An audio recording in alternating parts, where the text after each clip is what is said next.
Okay, welcome everybody.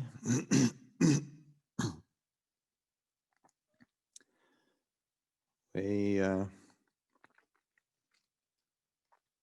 another full day of practice together. To begin with some Dhamma reflections. I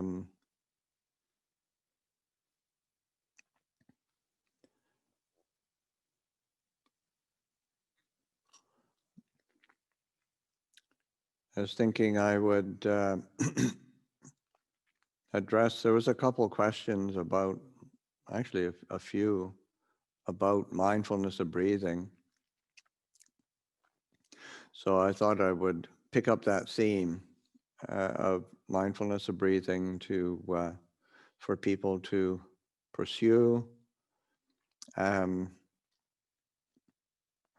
Mindfulness of breathing is probably the most common meditation in the Buddhist tradition, and certainly in the discourses, the Buddha's instructions. That's probably the most common meditation that the Buddha himself taught, and even one would assume that he actually practiced himself. There was an occasion where the Buddha went on an extended period of retreat, just in his dwelling place in the Jeta Grove in Savatthi, and Ananda, as his attendant, would come and bring food, look after his needs. And one day, the Buddha asked Ananda, "What would you tell people if they asked you what is the Buddha doing? What meditation is the Buddha dwelling in? How would you answer?" And of course, Ananda said, "Well, I'm not sure. How should I answer that?" And the Buddha said, "Well, you can tell people that the Tathagata dwells in mindfulness of breathing, and so doing Ānāpānasati, and it's a meditation that one can take with one wherever one goes. You have to breathe, and so it's always there for you. It's always present. So it's something that can be tuned into.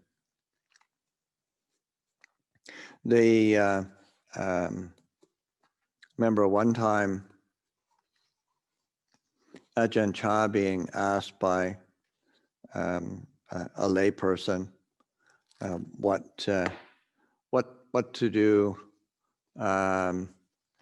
because it's just seems so difficult to practice in the world, and looking after livelihood, looking after family, looking after various social relationships. It just seems that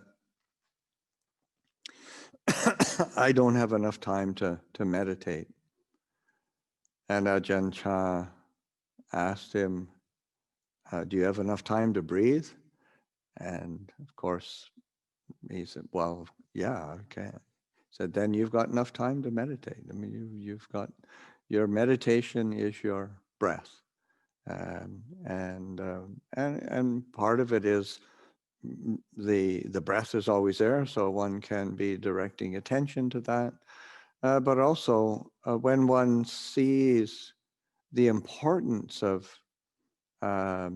meditation or mental cultivation, development, our spiritual development, as important as breathing, then we'll make time, because it's really true. It is just such a it's critical to our well-being and our existence. So that that sense of a food. One of the idioms that Ajahn Chah used was food for the heart. We're providing sustenance and nourishment for our hearts. So the mindfulness of breathing is a big part of that, and it's something that we say, and also the traditional or classical sutta presentation of mindfulness of breathing is the 16 steps of mindfulness of breathing that are found in the teaching on mindfulness of breathing. There are several discourses where the Buddha talks about it, and actually it is something that we hear at Abhayagiri and many monasteries chant on a regular basis.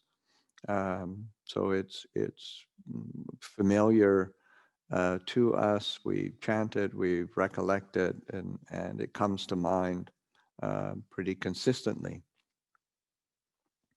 And I saw that the chanting books that you're using for this retreat are the Amaravati chanting books, and they're easily downloadable, and there's 2 volumes. The first volume has many chants, and the teaching on mindfulness of breathing is on page 85. So that can be your homework after the retreat, and be working with that. And the Buddha is it's actually quite a very straightforward discourse. In bhikkhus, when mindfulness of breathing is developed and cultivated, is of great fruit and great benefit. When mindfulness of breathing is developed and cultivated, it fulfills the 4 foundations of mindfulness. This is I'm skipping the Pali as well. So, but that's in the chant. The Pali is there, English is there, but this development of mindfulness of breathing is following the structure of the 4 foundations of mindfulness. And 4 foundations of mindfulness are a very central part of the tools that the Buddha has given.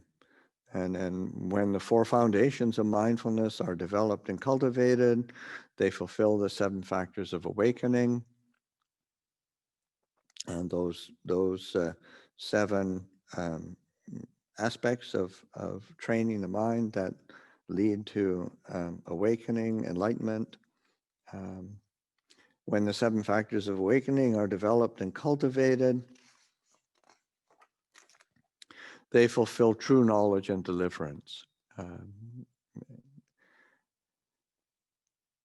So that the Buddha is giving a lot of putting a lot of weight behind this. This is something that is important. Developing the tools, but then also the fruits ripening in true knowledge and freedom. And how bhikkhus is mindfulness of breathing developed and cultivated so that it is of great fruit and great benefit. Here bhikkhu is a bhikkhu. gone to the forest, to the foot of a tree, or to an empty hut, sits down, having crossed their legs, sets his body erect, having established mindfulness in front of him. So it's just going to a quiet place, which can be anywhere. It can be in your home, in your apartment, in a park, at your meditation center. Of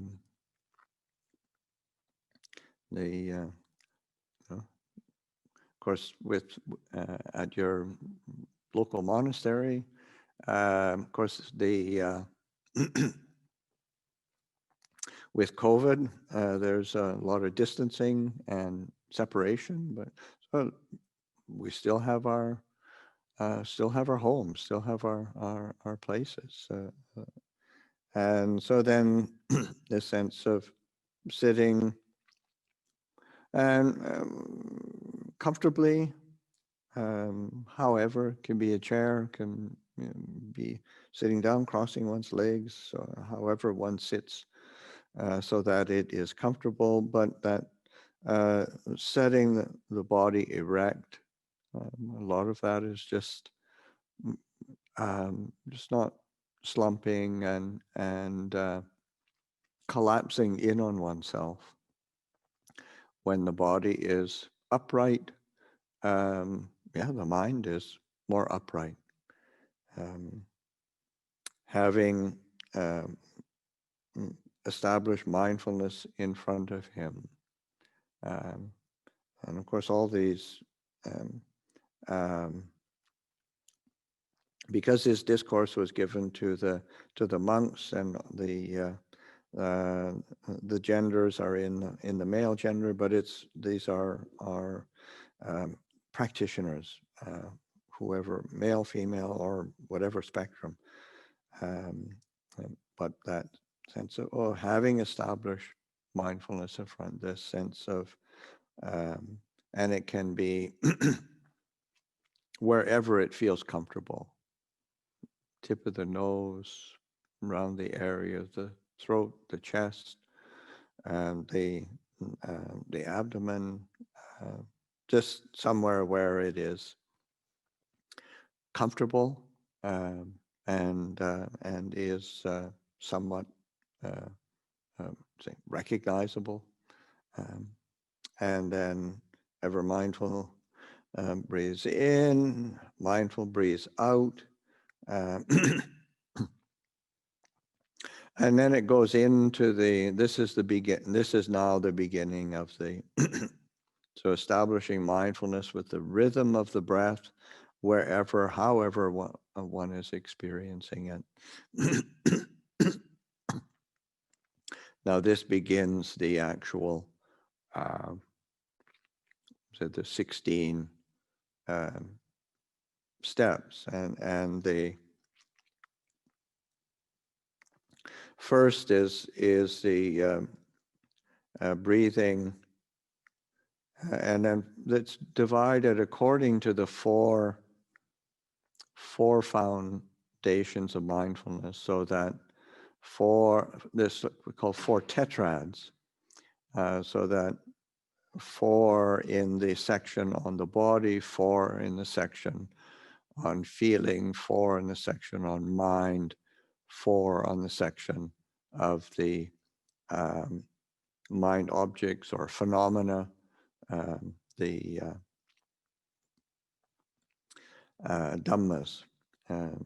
So breathing in long, one knows, I breathe in long. Breathing out long, one knows, I breathe out long. So that's the first step, the long breath. Coming in, going out. And that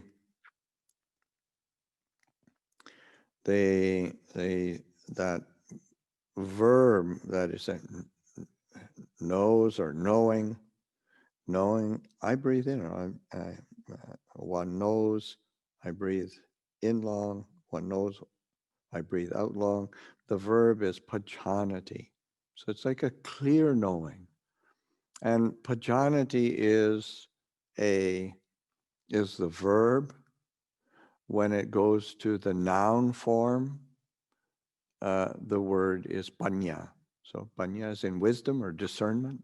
So knowing clearly. And then breathing in short, one knows I breathe in short. Breathing out short, one knows I breathe out short. So this is the first two steps. Long breath, short breath. There's no need to be controlling the breath. It's just a matter of knowing what the breath is. There's no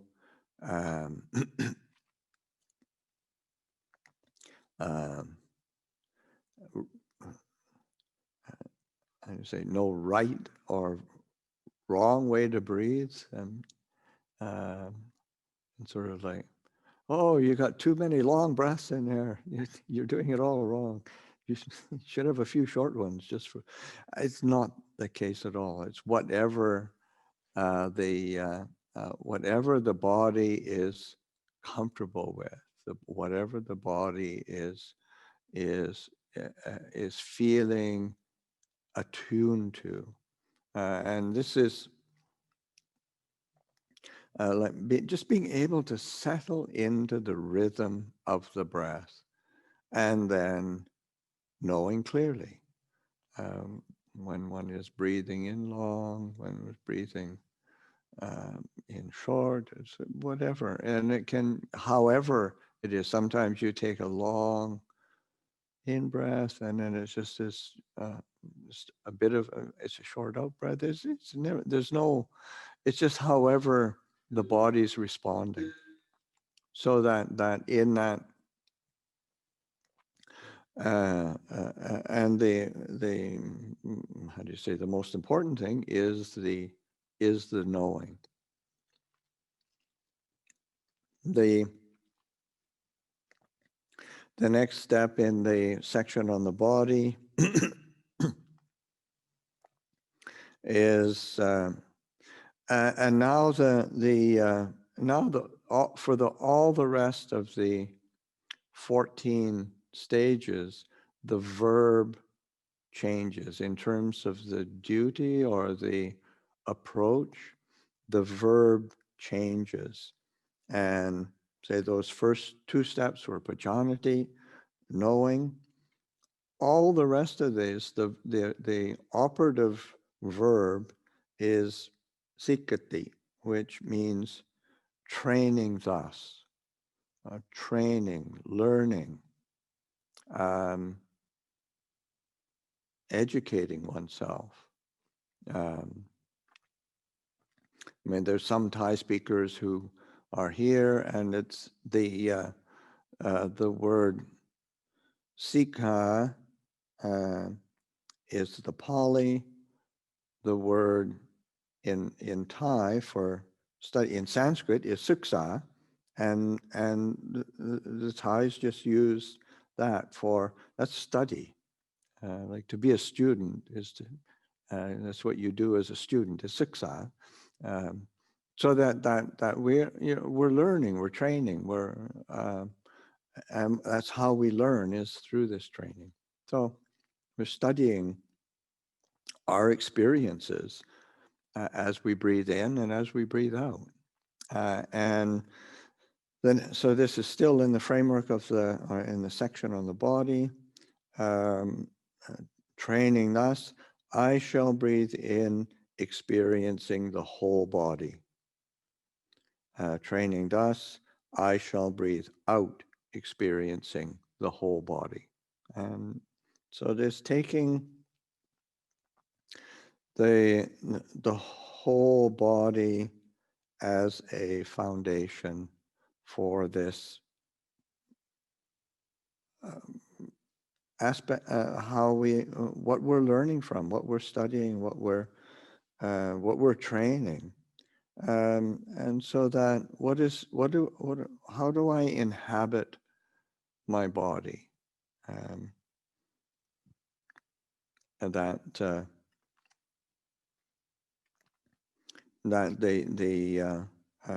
because it's I think it was yesterday I mentioned that James Joyce quote of yeah, Mr. Duffy living a short distance from his body.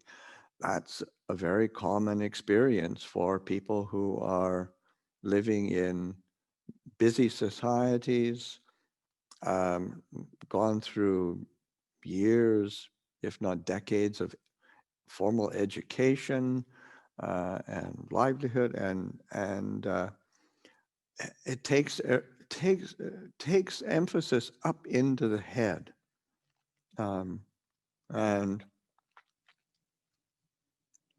so that the whole body is sometimes forgotten or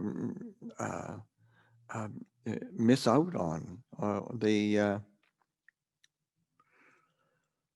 In America,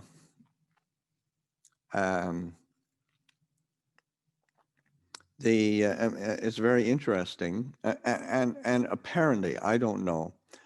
I haven't been to Europe for a while, and but apparently in America, and it certainly is the case, but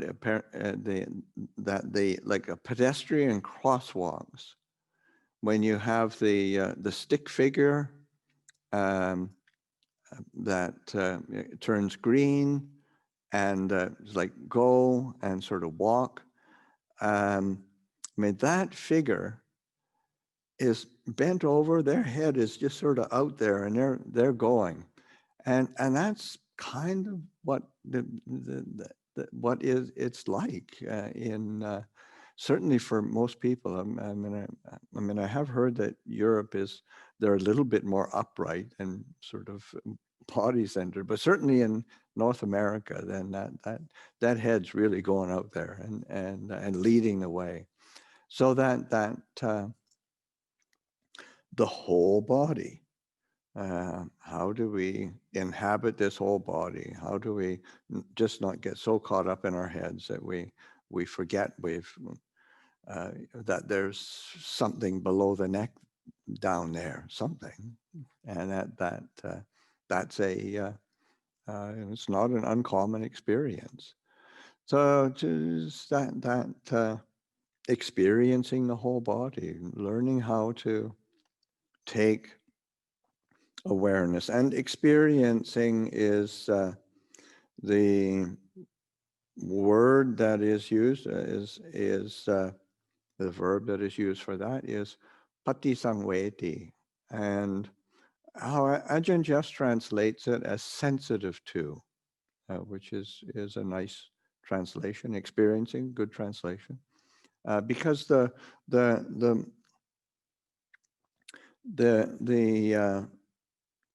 root of it is veti. It's the last, and then pati and sang are both amplifiers, so that say like and veti is the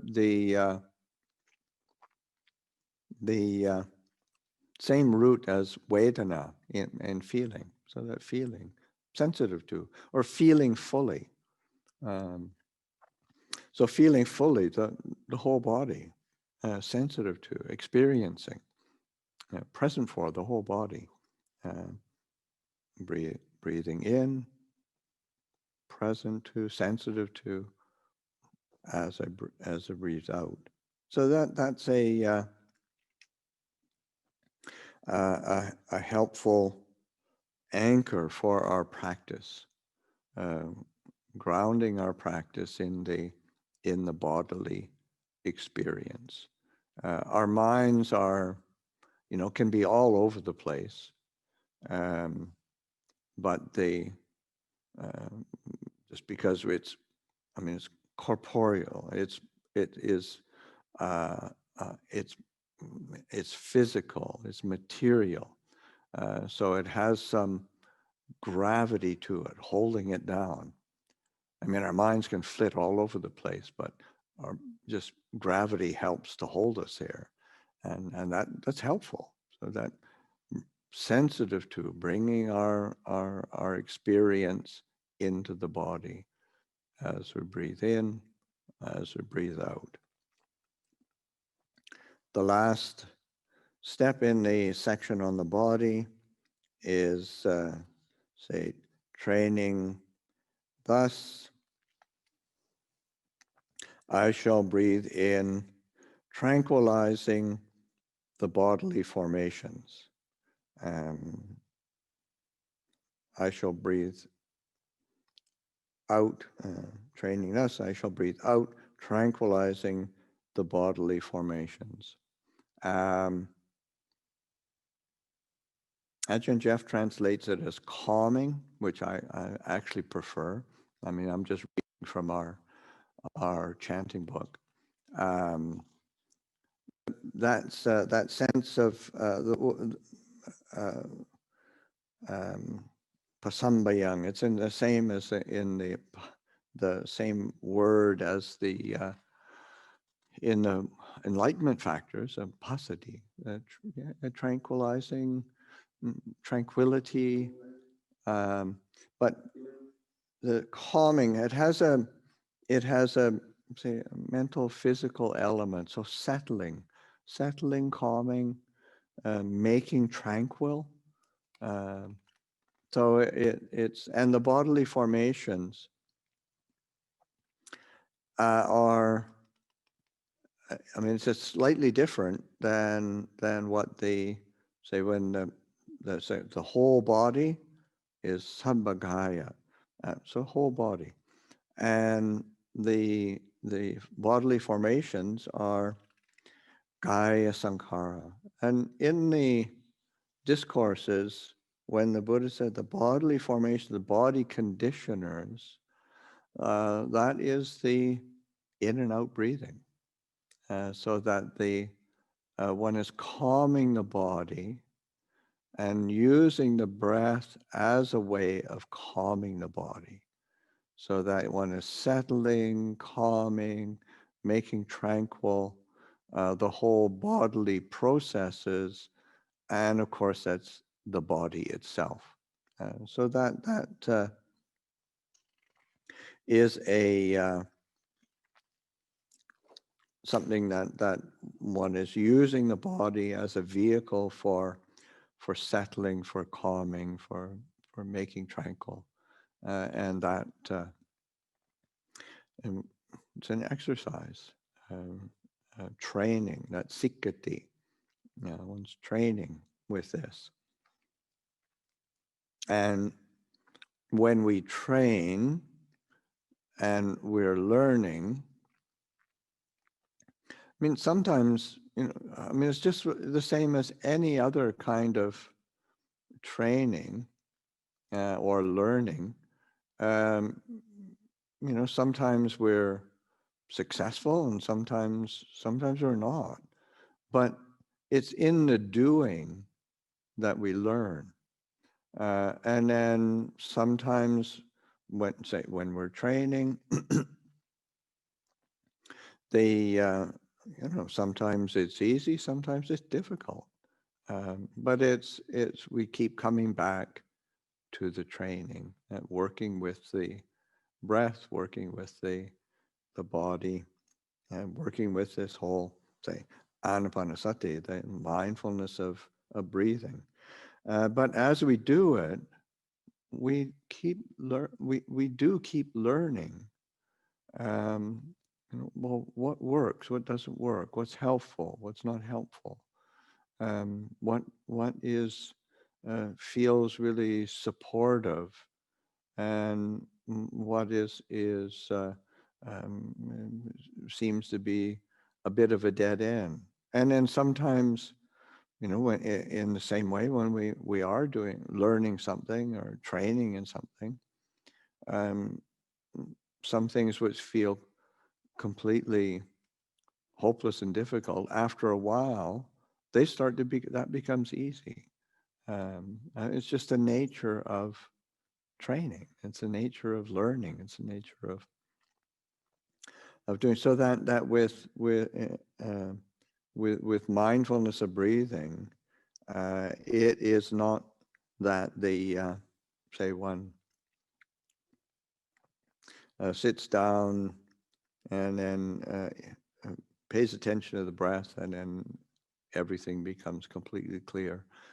This is an ongoing learning, ongoing training.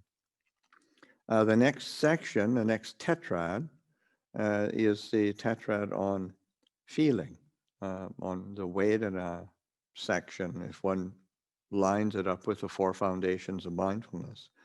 And the so piti patisangveti, and so training thus, I shall breathe in, experiencing rapture. Training thus, I shall breathe out, experiencing rapture. So the word is piti, and again this word experiencing or sensitive to, feeling fully. So that once there's the body's more relaxed, there's a settling, and one can start tuning into the pleasant feelings that arise. And rapture's maybe a bit strong, and there's other words that joy, exhilaration, as the mind is, say, settling on the breath, is becoming more steady, the body is relaxing, it's becoming more tranquil and easeful. Internally, the feeling that arises within the mind is one of it. Yeah, it's kind of exhilarating, light, joyful, and that's to be attended to. It's to be to be encouraged,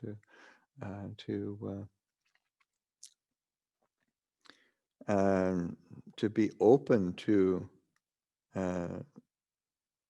that kind of well-being. In the same way that, say, training thus, I shall breathe in, experiencing pleasure. Training thus, I shall breathe out, experiencing pleasure. The Pali word is sukha.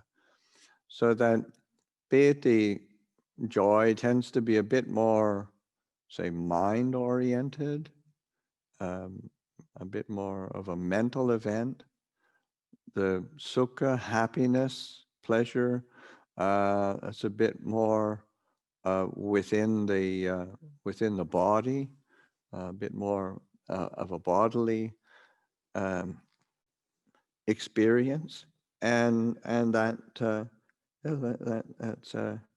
just that's satisfying, or just feeling pleasant, pleasurable.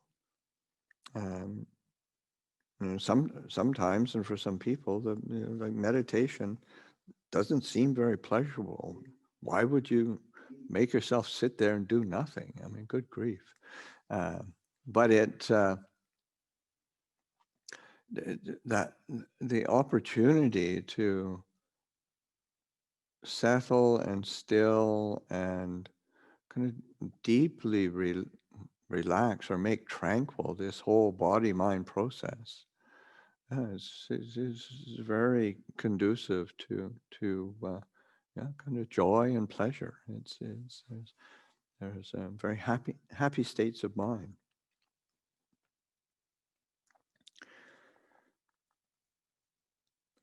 And the next step in the section on feeling is training thus, I shall breathe in, experiencing the mental formations. Training thus, I shall breathe out, experiencing the mental formations. This is citta sankhara. So mental formations, citta, of course, being mind, or the mind formations, mental formations. And sankhara is both formations, but it's also that which forms. So that they say sometimes like the mental or the mind conditioners. So what conditions the mind?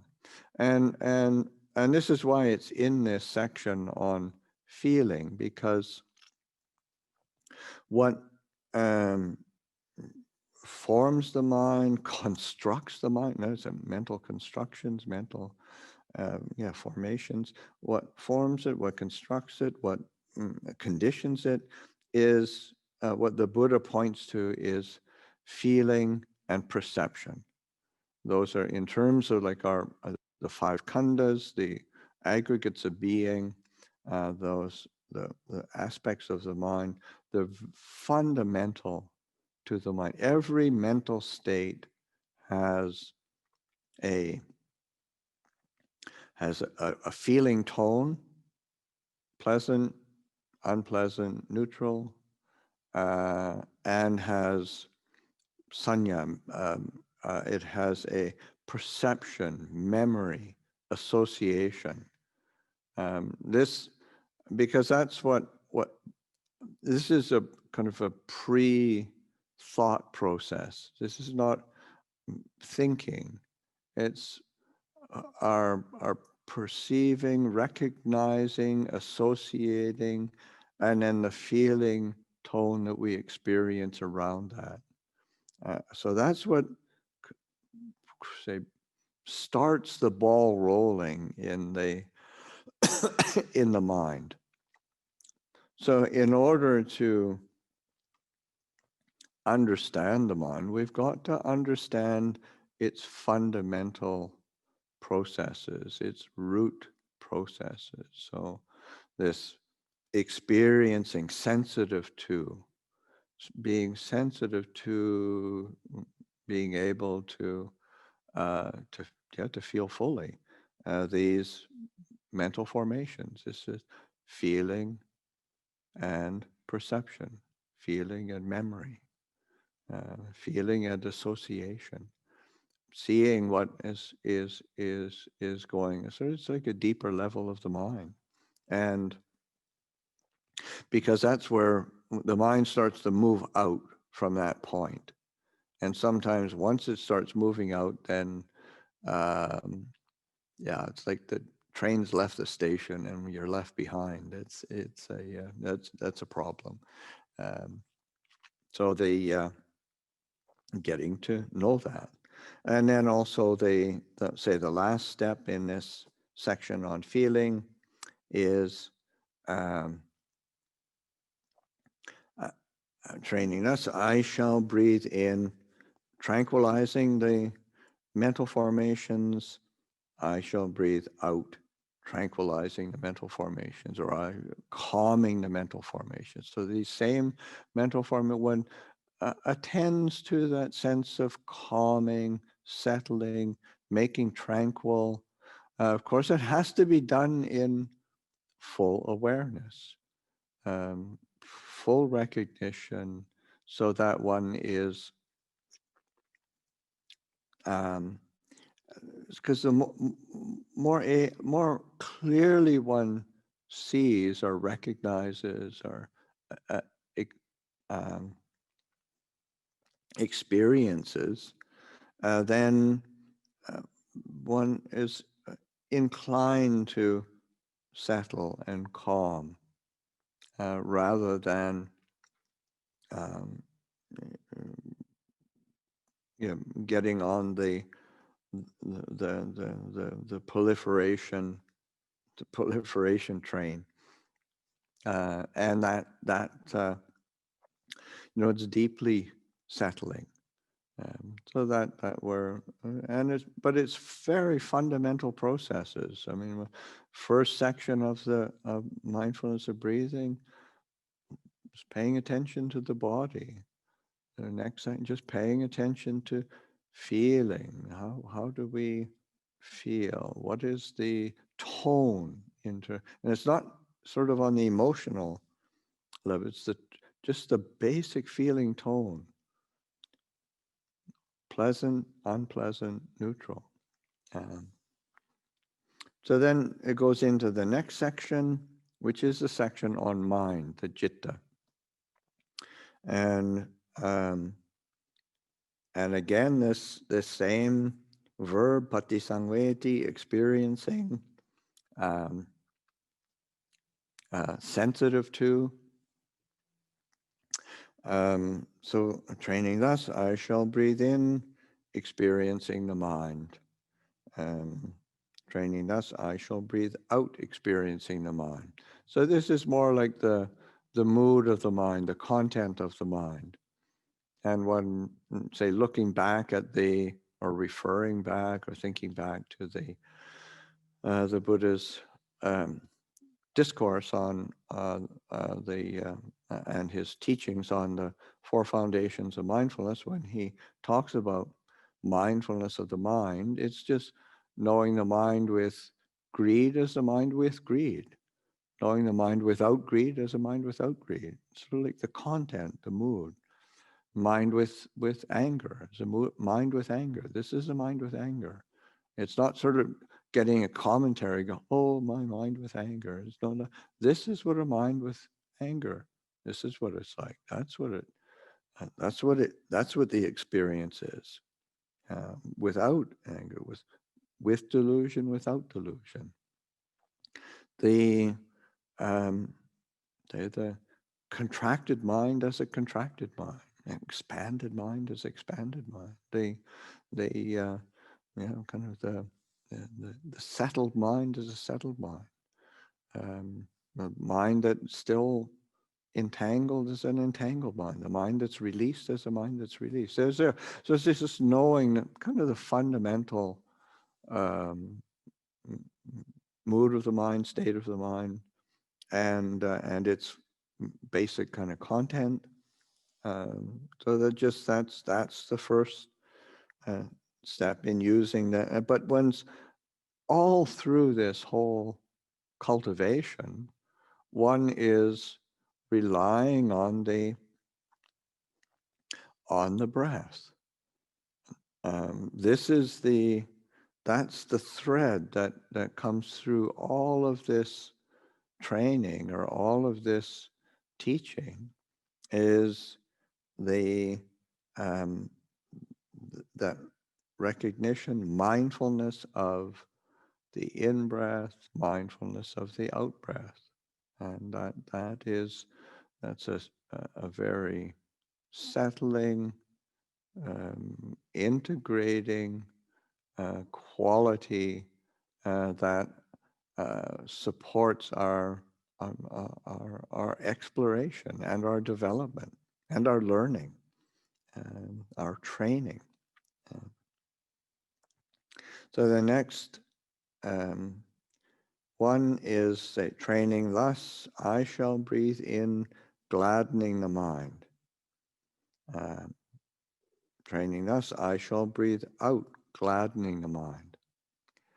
And gladdening, the word is abhipamodayang, and it can be sometimes like pamojas, like delight.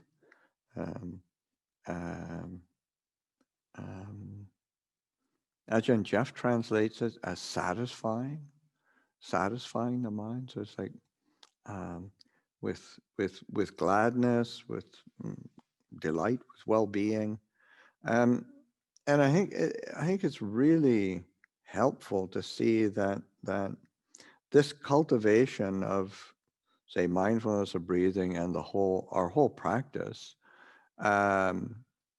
is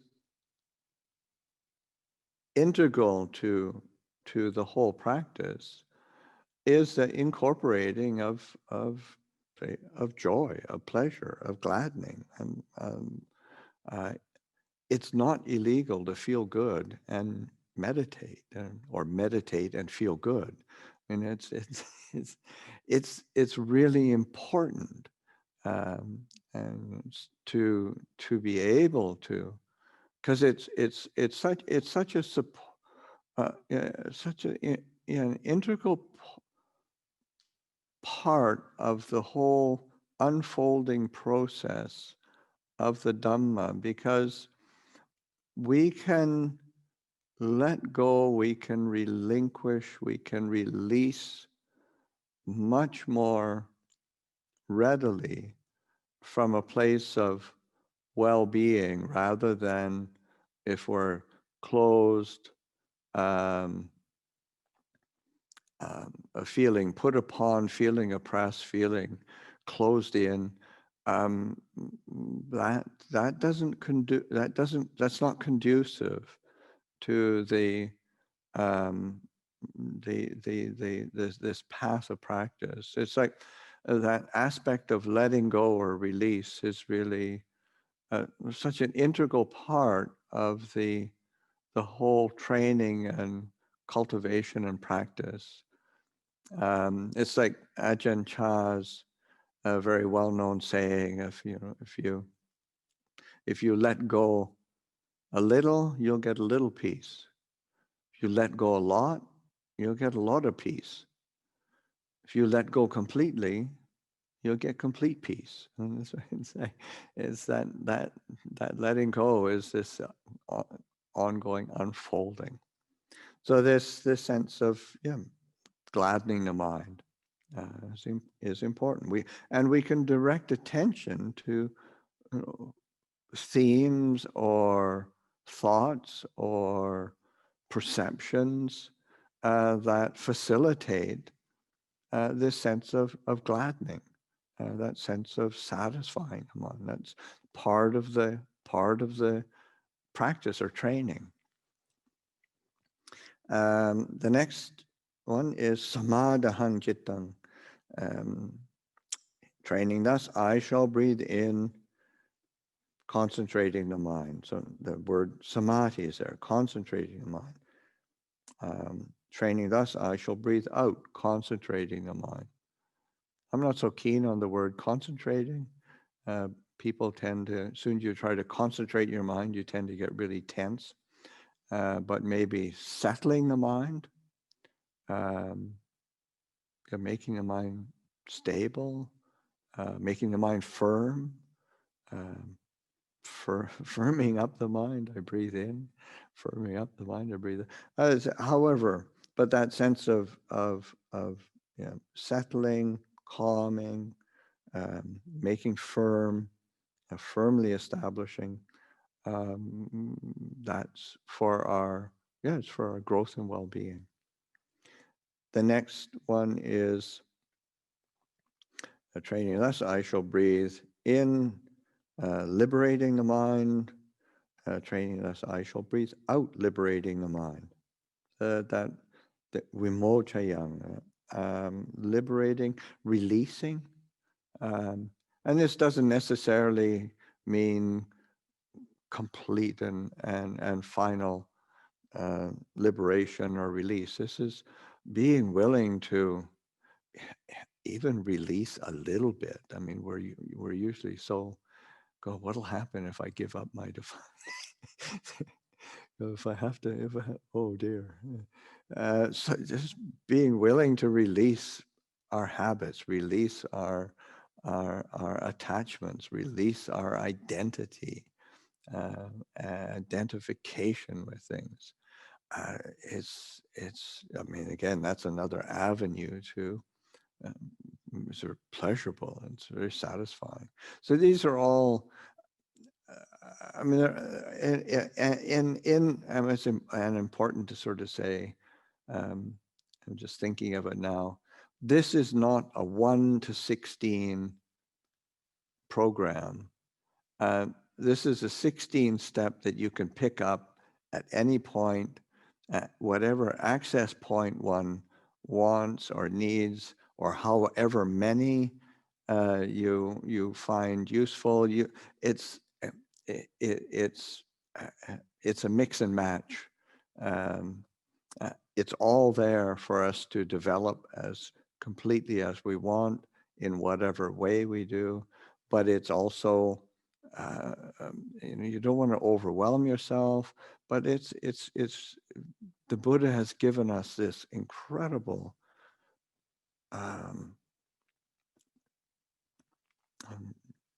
smorgasbord of great kind of tools and a great array of tools to be able to choose from and work with.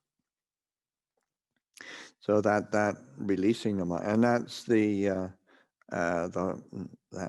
wraps up the section on the mind. The last section is the section on Dhammas, Ānāpānasati Sutta that aligns with that last section on, say, the mental objects or phenomena or themes of Dhamma. And so the very first training, thus, I shall breathe in, contemplating impermanence. Anicca. Training, thus, I shall breathe out, contemplating impermanence or contemplating inconstancy, is how Ajahn Jeff translated it, or as Ajahn Chah translates or expresses quite often, say, uncertainty. So training us, I shall breathe in, breathe out, contemplating uncertainty or change or impermanence, inconstancy. It's just that the manifestation of anicca. So that's a universal characteristic. This is a doorway into insight, and that contemplation of change and lack of permanence in everything, internal, external, coarse or refined, far or near, everything, body, mind, personal world, it's all anicca, it's all impermanent, it's all uncertain, it's all inconstant. And the next is training, thus I shall breathe in, contemplating the fading away of passions, viraga, this dispassion, fading away. Training, thus I shall breathe out, contemplating fading away of passions. And let's say that directing attention to the cooling and releasing of the desire mode, the grasping mode, the passions that we get fired up to get this or be that or want that, and you reflect on it as, has it ever really satisfied? Has it ever really fulfilled everything? And you say, that's where this dispassion. It's not aversion, it's not rejection, it's just fading. The passions are fading because it's not actually satisfying. And bringing the mind or the heart to a place of joy and tranquility and delight. I mean, that's satisfying. But following desires, going out to the world, or following the desire of self, propping up self in all its various ways, it's worthy of letting it fade, letting it to return to a cooling of dispassion.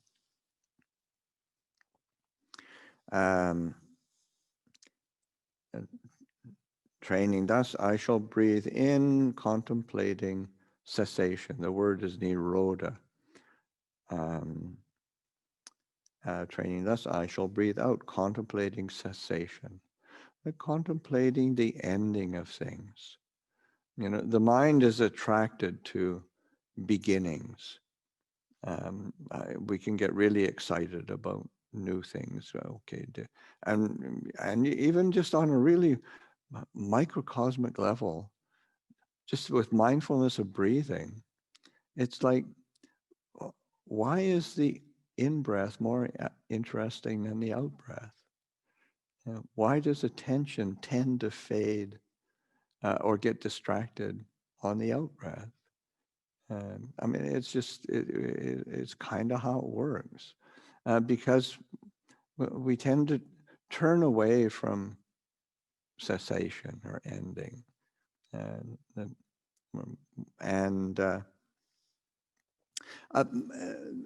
that word nirodha or cessation is also, because sometimes it's a synonym for, like dukkha nirodha, the ending of suffering. So like ending of suffering can be almost like a synonym for nibbana. But it's also, in terms of a word, that ceasing is it has this kind of almost a nihilistic feeling to it, and but it's a like the say the ceasing of or bringing about the ending of say of defilements or of delusion, say like greed, hatred, delusion, and the cessation of greed, hatred, and delusion. But it's something that is, but it's also like, or of ignorance. You can paticca samuppada, all the links are there's your coming into be phase, but then there's also the ending phase, the cessation phase. But that word nirodha, I mean, it does mean cessation, but it has a kind of a spectrum of meaning or nuance, so that a really valid translation is also non-arising. So like with the, say in the dependent origination things, rather than sort of with, because usually there's the, say like with the arising of feeling and contact, feeling, desire. And then there's also this, cessation of contact, cessation of feeling, cessation of desire. But it's more like with the non-arising of this, or the non-arising of ignorance, there is the non-arising of mental formations. With the non-arising of desire, there's the non-arising of clinging. And that's a really, to me, it's a very important distinction, because we get obsessed with stamping out our greed, hatred, and delusion, sort of stamping out our ignorance and lack of knowledge. But it's more like that, this non-arising that we can be attuning to, that's very settling. And then there's a real, there's a peace there. So that's the cessation of sort of the non-arising of dukkha. So we don't have to be like stamping out dukkha. It's more like paying attention in a way that there's a non-arising of dukkha, complication. The last, oh wow, just looked at the clock. This has been going on. The last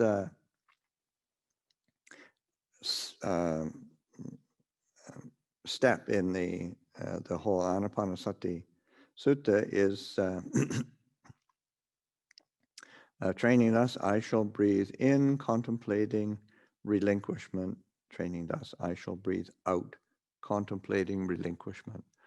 And relinquishment in this sense, this patinisika, and there's another word that's quite similar, vosaka, same meaning, relinquishment, but it's always relinquishment of self, a relinquishment of self-identity, relinquishment of that identification with the I, me, and mine kind of program that kind of takes over. And it's that relinquishment or releasing of that of self. It's not, and you don't.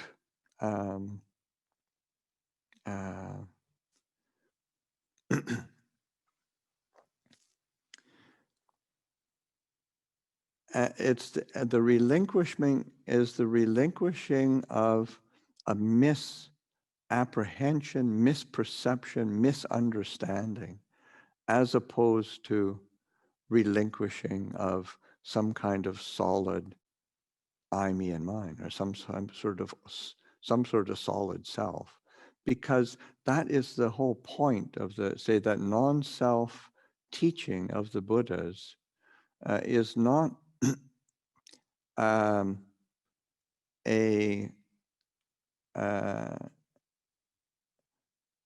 like in the different formulations of clinging, upadana. Buddhist attavad upadana. So the attachment, and oftentimes it's translation as attachment to self, but it's attavad upadana, which means like attachment to the belief in self, attachment to the assumption of self, because we assume it into existence. It doesn't. There's no solid self there. But it's seeing all the things we assume as self are actually not. So that's why they like with that anatta teaching, that is a middle way teaching that gives us an opportunity to not get caught in the extremes of either negation or affirmation. So in the Pali, you've got atta, which is self, so it's like affirmation, propping it up. And then the nitlata is a negation of self, a negation, a pushing away of self, or a rejection of self. And anatta is a recognition of whatever it is, it's not self. Whatever we assume in terms of body, mind, form, feeling, perceptions, mental formations, consciousness, all the things that we take to be self, it's not. It's just that is that not self teaching of the Buddhist. He's pointing to, because we can, it's through understanding, through mindfulness, through awareness, through clarity, that we can turn to relinquishment and find that is where our satisfaction lies. That's where our peace lies. That's where our well-being and clarity lies, in the relinquishment itself. So it's a mindfulness of breathing is giving us a tangible approach to something that is can easily tend to be perceived as just some kind of philosophical doctrine, or some belief, some religious belief. And this is especially this whole teaching on mindfulness of breathing. These are tools that we can use to give us the opportunity to approach and experience the path and its fruits. So I'll offer that for reflection today. Andamayang dhamma kathaya sadhu karang dhammase sadhu sadhu sadhu anumodami.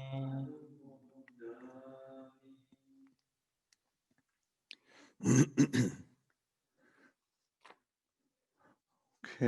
so it's time for questions and answers. I kind of rambled on for pretty long, but it seemed useful. I might have fewer questions that I can deal with. And there's a lot of questions too, so I'm only going to be able to get to some of them and have to apologize to the rest of you who very wonderfully submitted questions. So one question, exercise for lay people to overcome laziness, please. I think the aspects of bringing to mind teachings, teachers, the Ānāpānasati, these recollections of the Buddha, of the Dhamma, of Sangha, so that they say the example of the Buddha or the kind of the presence of the Buddha.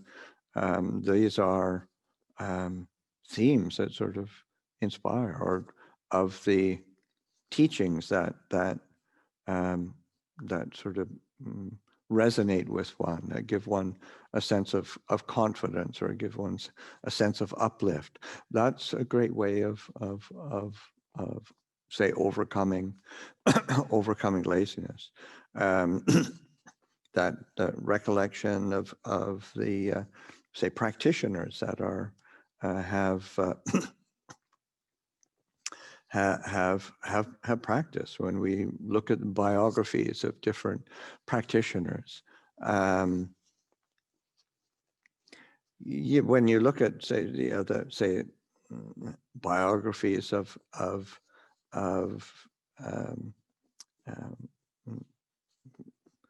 teachers who have had some sort of realization, so you realize, oh yeah, they didn't. That didn't come about. Their transformation didn't come about through laziness and waiting for it to happen. It required some effort. So that does Buddhadhamma and Sangha. Also, I mean, it helps to. And of course, this is a time of pandemic, so sometimes it's hard to physically get together. But you know, people are really. I mean, just this retreat is. You know, I think there's over 300 people, so that's quite a group gathering, and I'm sure that in different places there's lots of little groups that are meeting online in different ways. And it's a great way to encourage each other. Just, you know, that's, and, you know, for me, it's like, it's really one of the benefits of living in a community, living in Sangha, living in a monastery, you know, is that, you know, it's pretty rare that we're all completely lazy and unmotivated at the same time. I mean, there's always somebody who's wow, okay, we might be feeling, oh, okay, but then you see other people practice. Okay, I gotta get my game up again. Yeah. So it's that seeing others, and that is really helpful, and it's support from others. So having community, having and you know, as I said, these days, I mean, it's I think one of the great blessings of the pandemic is people are learning all sorts of new tools for reaching out and connecting with each other in like online formats. Okay. Okay, this one I noticed there is a constant sense of confusion underneath most of the experiences. Other defilements come and go. But moha of various form and intensity seems to be always present. Does Luang Por have any suggestions on working with moha in addition to being aware of it? What counters moha? So, good, moha is,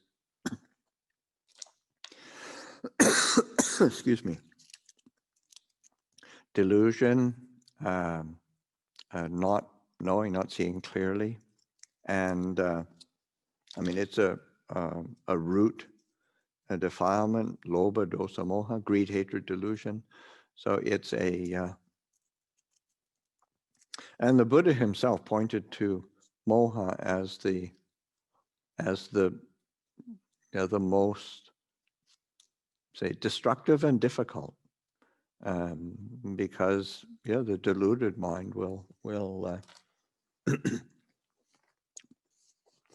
justify just about anything. But one of the, say, ways that I found most helpful in dealing with delusions and is, of course, the counterpoint to, say, moha, delusion, is knowing, is awareness, is mindfulness. And so that the more we can establish mindfulness, awareness, clarity of mind, then moha doesn't have traction. It counters it. I mean, there tends to be a problem if you're just like trying to be aware of moha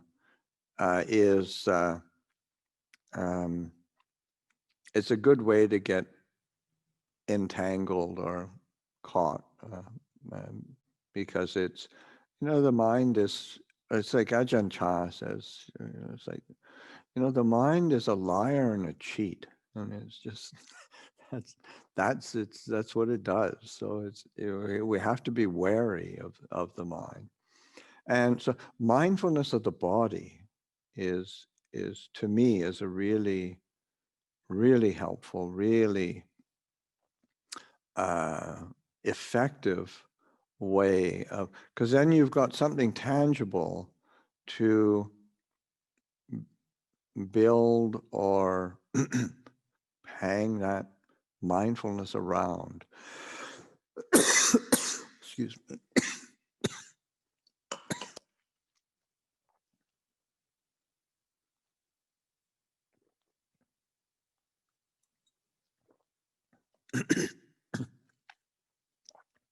And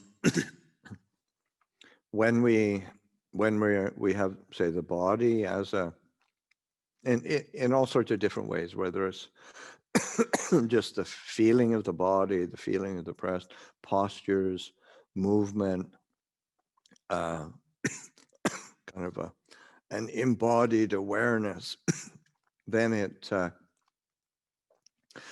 there's a continuity of mindfulness and clarity, so that counters the moha states. It shines light on moha. We can see it much better, rather than, oh, I'm going to investigate moha. That's usually a good way to get really, to be a good servant to moha, actually, usually what happens.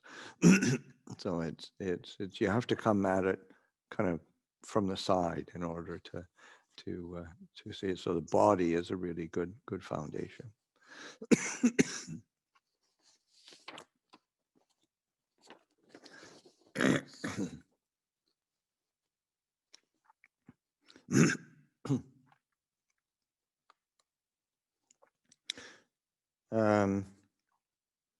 There's a question asking, please talk about the difference between letting go and nihilism. in this pandemic, sometimes it's hard to discern between letting go and just not caring about things. Thank you. And well, I think there's a very different feeling tone to letting go and nihilism. You know, a true letting go, it's like if you let go a little, you get a little peace. So that letting go is the feeling is one of peace, is one of ease, is one of well-being. That's your say your natural result of letting go from the the Buddhist perspective of when we when we let go, when we release, when we relinquish. There is an experience of a piece of well-being, and the experience of nihilism, of negation, of just don't like it, don't want to deal with it. That's a very different feeling. I mean, it's unpleasant, it's uncomfortable. The mind is not happy, it's not bright. So being able to pay attention to the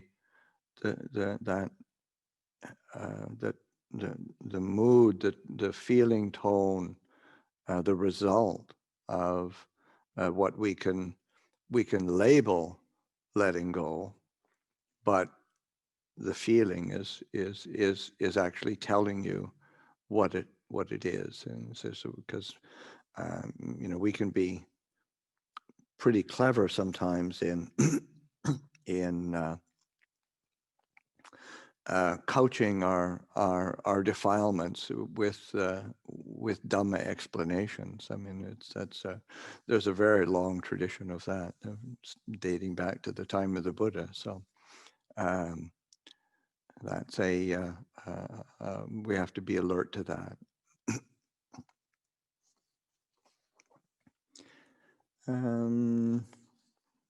Question.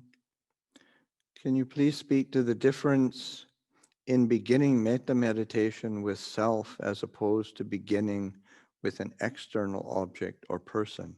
I often feel depleted when directing outwards. During a Dhamma talk last year to Baigiri, you led it in a different way by beginning with the self, and I had an entirely new experience, which resonated with me more than the outward focus. Starting with a focus on kindness towards self seemed to create a greater sense of stability and lightness for me. I think that is a universal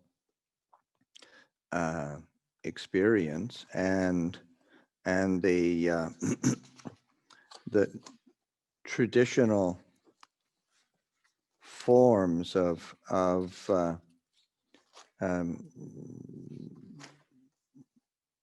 say that of directing loving kindness, and the traditional instruction for developing loving kindness always starts with oneself. Like in the chanting that we do, which is say reflections on universal well-being, say loving kindness, compassion, sympathetic joy, equanimity, but that development of loving kindness in particular begins with directing attention toward oneself. May I abide in well-being, or may I be happy. Ahang sukito, may I be happy. May I abide in well-being. And its various in freedom from affliction, freedom from hostility, freedom from ill will, freedom from anxiety. And may I maintain well-being in myself. That's a traditional form. And then it isn't until then that one starts to direct it out. And in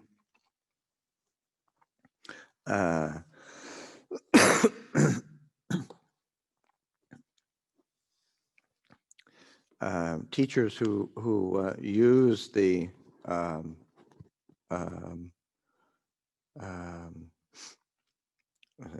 say loving kindness meditations, who are accomplished in it, they'll advise to don't even begin even considering directing attention out until you've got a really good solid foundation of that loving kindness, kind of steeped within oneself.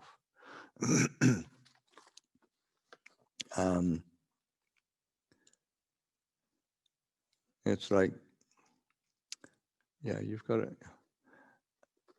to have a little bit of money in the bank before you can loan it to somebody else or give it to somebody else. I mean, this is a very, very simple kind of equation. And similarly with on the emotional level, one needs to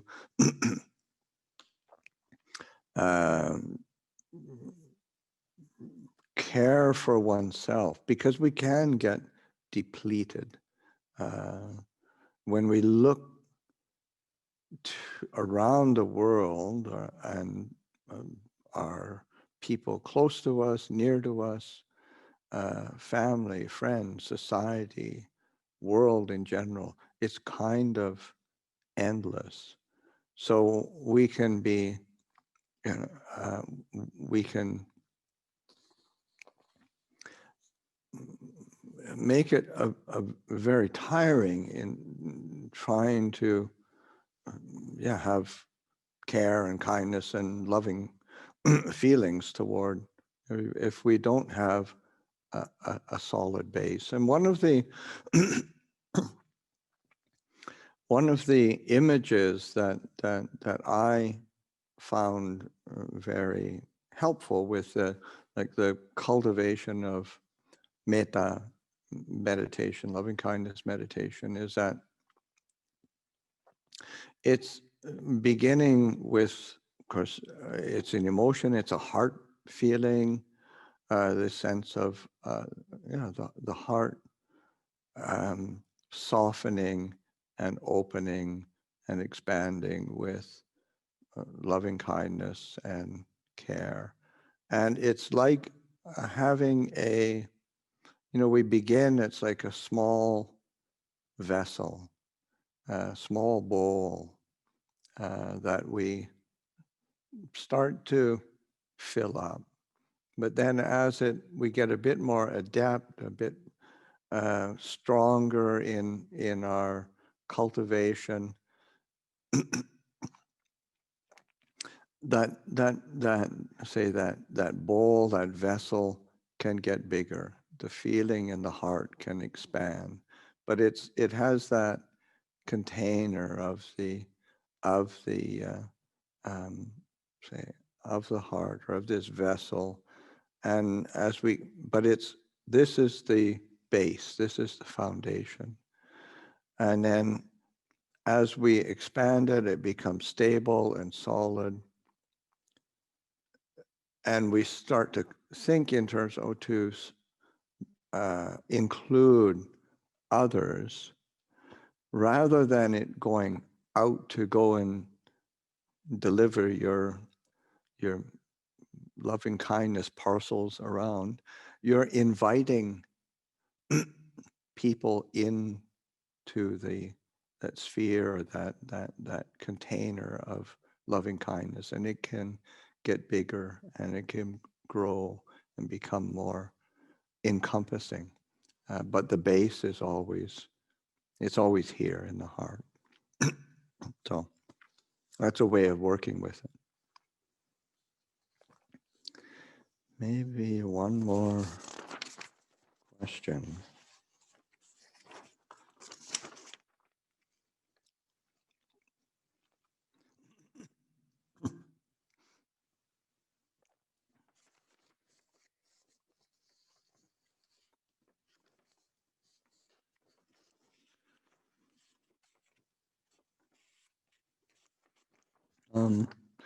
Okay.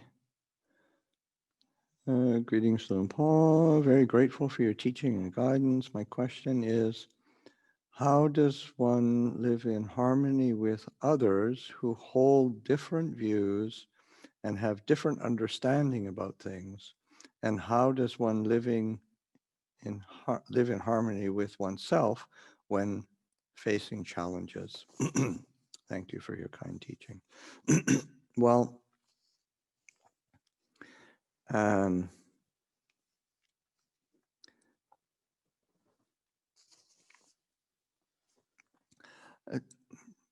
don't argue, don't fight. It's that it's the because living with others, there's going to be different views and different understanding. It's a and it's quite, it's quite natural. It's quite ordinary. It's not actually strange that not everybody has the same views and understandings as me. I mean, that's actually normal. So that being able to recognize that, it shouldn't be a surprise or a shock. It's our own kind of delusions that are problematic. And remember Ajahn Chah saying that, it's because there was a big community, and lots of different people, different temperaments, different personalities. It was at any given time there'd be 60, 70, 80 monks, 60, 70, 80 nuns. When it came to the rains retreat, he would actually bring the numbers down to about 45, send people off to other branch monasteries to get the numbers down again. But it was always very diverse and very different people living together. And he would say, just let the forest teach you. You live in the forest, and if you look around in the forest, I mean, there's big trees, there's little trees, there's straight trees, there's crooked trees, there's vines. That they all live together in harmony. That's quite natural. And you don't see the trees arguing with each other. It's just this nature living together and working around each other and accepting each other. So it's just acknowledging the differences and recognizing them, but not being surprised or shocked in that. And then if there are sort of views and understandings that are quite detrimental and quite negative, then then one has to sort of enter into some kind of dialogue or try to develop an understanding, and that takes patience, and it takes a skillfulness to navigate that. And then sometimes, I mean, there's some people who one knows or have contact. I mean, it's like the very first line of the discourse that the Buddha gives on the highest blessings. Asevana jabalat, to not associate with fools or foolish people who are really unskillful. So that and that doesn't means anybody who disagrees with it, you can dismiss as fools and then use the the Buddha told me to not associate. But it's like, but there is a point where one is okay. Yeah, I don't have to do this. This is really tiring, and it isn't fruitful. It isn't productive for me. Isn't productive for anybody really. So there's a there is a recognition that there's a gradation of association and amount of engagement that one needs to do, but then a high degree of acceptance and willingness to acknowledge differences. I mean, you can even have the your 5 fingers on your hand be the same. I mean, you can't even control that. They're different. So it's a that's the nature of human beings in existence. So there's going to be differences, but when it's like, our hands are great tools because they work. It works together. And so that the same with our relationship with other human beings. It's a skill that has to be developed and learned. Okay, I think that's it for today, or this session.